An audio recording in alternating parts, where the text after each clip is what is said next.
Olha, a gente pretende seguir o timing político coordenado com o timing técnico, com o nosso cronograma de trabalho interno. Como a gente anunciou há alguns meses, a ideia era a gente começar com a tributação do consumo. Do ponto de vista técnico, a reforma tributária está pronta, a minuta da legislação está pronta, está agora nos trâmites internos, passando pela avaliação das outras secretarias, procuradoria, etc.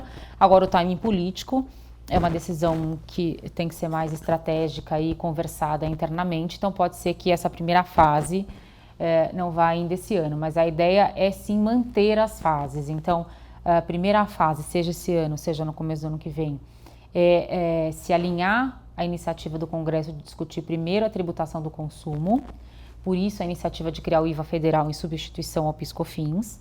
Num segundo momento, logo em seguida, discutir a reforma do IPI, que embora seja um tributo sobre consumo e pudesse estar junto, na teoria, com a reforma do PIS/COFINS, é um tributo que vai exigir uma transição mais delicada por conta dos incentivos fiscais de longo prazo que o IPI abarca, especialmente Zona Franca de Manaus. Então, como é um incentivo cuja contrapartida requereu investimentos estabelecimentos industriais numa localização muito distante de fornecedores, consumidores, etc., a realocação desse investimento requer um tempo maior. Então, para mexer nesses benefícios fiscais, com base nos quais foram feitos investimentos com expectativa de retorno de longo prazo, é preciso estudar uma transição mais cuidadosa. Então, por isso que primeiro vem o PIS/COFINS, a gente finaliza depois com o IPI a reforma da tributação do consumo e em seguida começamos a estudar renda e folha. Esse diálogo estava sendo acertado com a criação da comissão mista informal entre Câmara e Senado. Acho que em razão do adiantar do ano e das propostas terem diminuído o seu ritmo de discussão, acho que agora a estratégia deve ser um pouquinho diferente. Ainda estamos conversando com a Câmara e com o Senado, mas sobre a reação do deputado Rodrigo Maia, eu acho que ele tem razão quando a gente fala que isso é simplesmente uma reforma do PIS/COFINS, porque, de fato, nessa tentativa há alguns anos, houve bastante resistência do setor de serviços, especialmente, e não conseguiu-se andar com essa agenda. Agora, eu acho que talvez nessa comunicação tenha faltado só adicionar um ponto que é muito importante, que não é exatamente a reforma do PIS/COFINS que a gente estruturou internamente. A gente está propondo a criação de um IVA federal que é totalmente alinhado aos princípios da PEC 45. Que é uma coisa que não existia antes na reforma do PIS/COFINS. Então, acho que isso faz com que essa conversa seja um pouco diferente atualmente e acho que uma outra variável importante é a reforma da tributação do consumo sob a perspectiva de um IVA amadureceu muito de 2 anos para cá. Com a PEC 45 e a PEC 110, muitos temas que ainda eram muito difíceis de serem debatidos acabaram sendo amadurecidos tecnicamente e nessa discussão, nessa narrativa com a sociedade e o Congresso, eu acho que a gente ganhou algum espaço para aproveitar essa discussão e encaminhar a proposta do governo também. A isenção de despesas médicas, deduções com saúde e educação, elas estão vinculadas à reforma da tributação da renda, que a gente ainda não começou a trabalhar, vai ser trabalhada no ano que vem.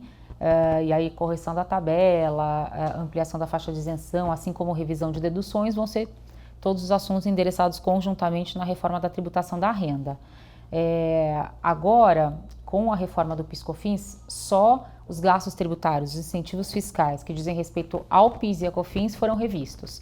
Então, nosso objetivo não é endereçar os gastos tributários pontualmente, mas é endereçá-los conforme você faz a reforma da tributação como um todo. Então, no PIS/COFINS, o maior incentivo fiscal era a desoneração da cesta básica, e aí, obviamente, a gente fez alguns estudos internos com base em sugestões de trabalhos há muito tempo publicados em outros países, de que é mais barato você olhar para quem precisa do benefício do que propriamente para os produtos a serem beneficiados. A verdade é que a isenção para o produto é uma maneira alternativa de você desonerar as pessoas mais pobres do tributo sobre consumo. Mas ela não é ideal, por quê? Porque ela não olha para quem compra, ela olha, obviamente, para o que se consumiria numa cesta básica de uma família de renda mais baixa. Com isso, você precisa de muito mais dinheiro, porque as pessoas de alta renda, de classe média, classe alta, também consomem isso. Então, a ideia foi manter essa proteção às pessoas de baixa renda, mas ao invés de olhar para o produto, olhar para as pessoas. Com isso, você precisa de muito menos dinheiro e a quantidade a melhora da qualidade de vida dessas pessoas, quando você entrega dinheiro ao invés de supostamente ter produtos mais baratos no mercado, é muito superior. Então, a desoneração da cesta básica, ela entrou nessa revisão de todos os incentivos e isenções que existiam no PiscoFins. A ideia é reduzir ao mínimo possível. Os que vão ser mantidos têm muito mais a ver com questões técnicas de desenho do próprio imposto do que propriamente com privilégios. E a ideia é substituir o que for possível de isenção para política focalizada mediante gasto público. Não, por enquanto essa discussão está descartada. A gente vai construir, sem essa fonte adicional de arrecadação, um novo plano de desoneração da folha, que seja um plano de longo prazo, mais focado em outras estratégias que ainda estão sendo estudadas e não num novo tributo que seria sobre pagamentos. Eu acho que tem duas diretrizes já claras que a gente vai seguir quando for reformar a tributação da renda. A primeira delas é essa agenda distributiva, e a segunda é a competitividade do Brasil do ponto de vista internacional, dado o movimento de vários países de redução da tributação das corporações, das empresas, e um aumento da tributação do lucro distribuído depois de auferido pela empresa. No primeiro ponto, a questão da agenda distributiva, não dá para você discutir isso sem discutir a tributação de dividendo. Por quê?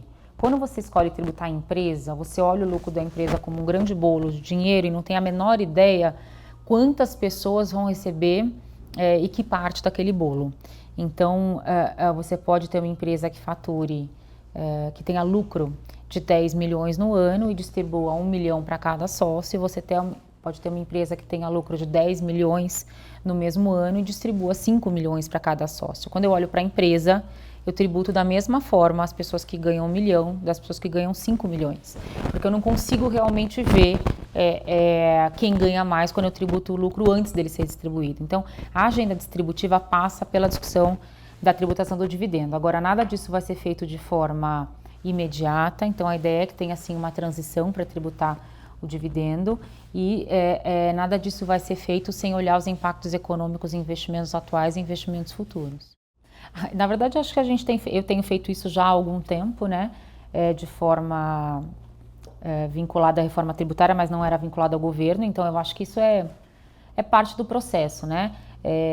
Eu acho que a gente só não pode perder de vista que a agenda de reforma tributária tem que tentar endereçar os diversos interesses envolvidos da melhor maneira técnica possível, porque você pode atender aos determinados interesses de diversas formas, e eu acho que a técnica serve à política quando ela olha para os interesses, constrói os cenários e diz, olha, neste cenário A, neste cenário B, neste cenário C, você tem esses prós e contras.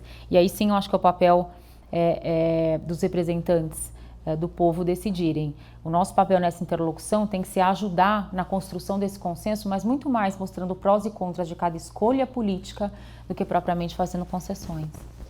Sim, eu acho que de um modo geral sim, e o cuidado que a gente está tomando aqui no governo é tentar separar as coisas que não fazem sentido serem agregadas. Então, não necessariamente os vários movimentos que estão acontecendo na América Latina vão implicar, ter a mesma implicação no Brasil se você mandar uma reforma tributária, por exemplo, que reveja o readeque à carga tributária.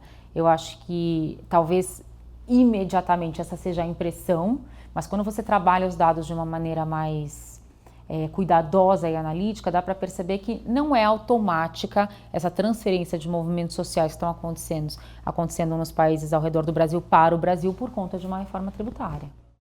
Olha, eu acho que faz parte da política esse tipo de ruído. E eu acho que vai sempre haver, né, algum tipo de colocação que é mal entendida e aí é esclarecida num segundo momento. Eu acho que isso faz parte de todo o governo. Eu acho que faz parte do jogo, a questão, os percalços políticos, o timing político, as conversas, os desentendimentos. Então, não me parece que seja uma questão determinante nem proposital.